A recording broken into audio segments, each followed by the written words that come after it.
Super. பொதுவா வந்து நம்மளுடைய இன்டர்நேஷனல் மெஜிஷியன் சித்தார்த் இவரு மேஜிக்னாலே குழந்தைங்க எல்லாருக்குமே பிடிக்கும். எல்லா குழந்தைங்களுக்கும் பிடிக்கும். நானும் குழந்தையா இருக்கிறது இன்னைக்கு வரைக்கும் பிடிக்கும்.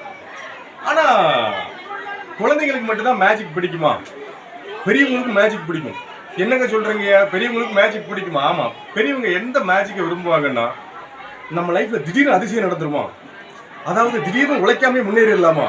நாம வந்து அப்படி போயிடலாமா, இப்படி போயிடலாமான்னு சொல்லி இப்படி ஏதாவது ஒரு மேஜிக் நடக்குமா அப்படின்னு எதிர்பார்த்துக்கிட்டே இருப்பாங்க. அதாவது என்ன அப்படின்னு பார்த்தீங்கன்னா, நம்ம லைஃப்லயும் மேஜிக் நடக்கும், அதிசயம் நடக்கும். எப்போன்னா நாம தொடர்ந்து உழைச்சிக்கிட்டே இருக்கும் பொழுது, நாம தொடர்ந்து எஃபோர்ட் போட்டுக்கிட்டே இருக்கும்போது, நம்மளுடைய தலையெழுத்தை நம்மளால மட்டும்தான் மாற்றி எழுத முடியுங்கிற எண்ணம் எப்போ வருதோ, அதை புரிஞ்சுக்கிட்டு நம்ம உழைச்சிக்கிட்டே இருந்தோம்னா அந்த நேரத்தில் இந்த மாதிரி அதிசயம் நடக்கும், மேஜிக்காக ஏதாவது நடக்கும். மீண்டும் சந்திப்பு சொல்லிடலாமா? மீண்டும் சந்திப்போமா?